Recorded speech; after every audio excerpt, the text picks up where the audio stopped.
Shalom, shalom, povo de Deus. Shalom significa nada quebrado, nada faltando e nada fora do lugar. E é isso que eu desejo sobre a sua vida, amém? Eu quero compartilhar com vocês algo que eu tenho aprendido nesses últimos dias e que foi um divisor de águas na minha vida, que tem transformado cada dia mais, cada vez que a gente vai conhecendo. A palavra de Deus diz: conhecereis a verdade e a verdade vos libertará. E não tem como ser liberto se não conhecer a verdade que está na palavra do Senhor, que é a palavra do Senhor, que nos liberta, né? Eu queria falar com vocês sobre um assunto maravilhoso, que é sobre cativeiros espirituais. Mas antes de falar de cativeiros espirituais, eu queria falar também que existem prisões espirituais. Um tempo atrás eu achava que era a mesma coisa, mas não é. E existe uma diferença de prisão espiritual com cativeiro espiritual. Quando nós falamos de prisão espiritual, só vai preso quem comete um crime, não é? Não é verdade? Então, ou seja, a prisão é eu que me coloco nela. Com os meus pecados, com as minhas decisões, com os meus erros, eu me coloco numa prisão. Eu até me lembrei que existe um princípio, né, no direito penal que chama princípio da responsabilidade penal. Ele também é conhecido como o princípio da pessoalidade. O que ele diz? Que nenhuma pena passará da pessoa do condenado. Ou seja, só pode ir preso hoje no Brasil, né, aquele que cometeu o crime, o delito. Ou seja, um pai matou alguém. Nós não estamos achando esse pai para prender, vamos prender o filho. Não pode. Se foi o pai que matou, quem vai preso é o pai. Agora, falando de cativeiro espiritual, o cativeiro espiritual ele já é diferente. O cativeiro espiritual, vamos pegar aqui um exemplo que a gente conhece muito também, e já vimos alguns casos na nossa nação, de cativeiro mesmo, de sequestro. A pessoa que foi sequestrada, ela não fez nada para estar naquele cativeiro. Ela é lançada naquele cativeiro como refém, porque um terceiro pegou ela e colocou ela lá. Deu para entender a diferença? Ou seja, na maioria das vezes, a pessoa que está lá naquele cativeiro, ela não fez nada para estar ali. Um terceiro que pega essa pessoa e coloca ela no cativeiro. Então, o cativeiro espiritual, ele vem de pecados geracionais, de iniquidades geracionais, de legalidades que foram dadas por terceiros daquela família, que deram legalidade para que demônios atuassem de geração em geração naquela família, onde a gente fala que quando existem demônios familiares, né, eles têm uma legalidade naquela família, porque ninguém se levantou com arrependimento, ninguém ali naquela família se levantou para remir, para ser um remidor. Então, aquele que pecou morre, mas o demônio não morre. E ele vai com aquela legalidade, é uma dívida que ele tem para receber, e ele vai cobrando das gerações.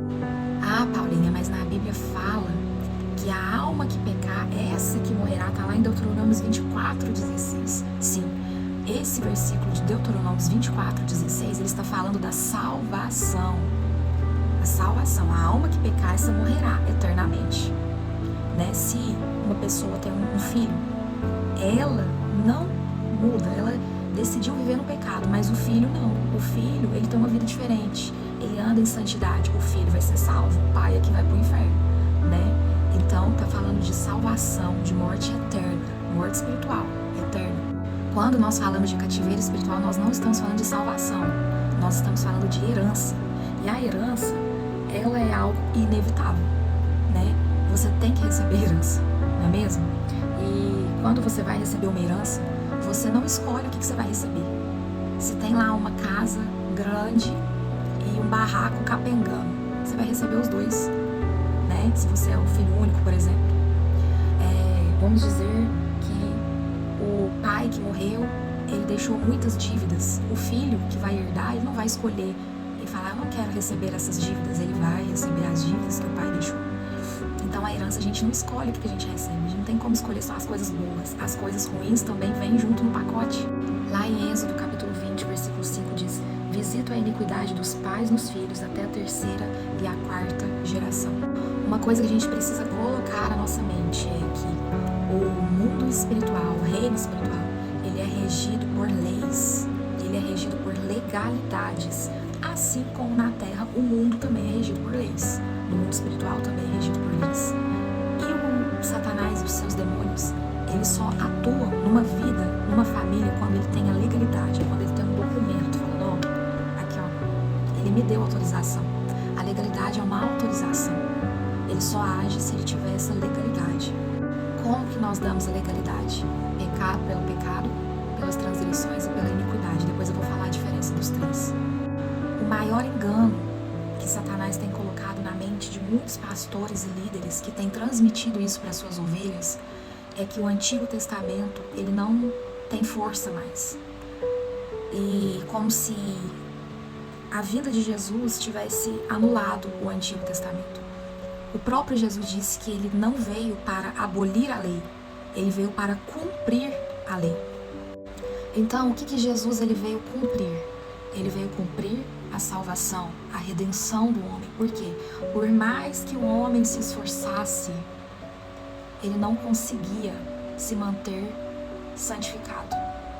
Por mais que o homem sacrificasse os seus animais, por mais que o homem cumprisse todos aqueles requisitos de sacrifício para poder alcançar o perdão, ele não conseguia se manter limpo por muito tempo, santificado, ele não conseguia andar em santidade, porque Jesus ainda não tinha vindo, e sem Jesus vir, o Espírito Santo também não poderia morar dentro do homem.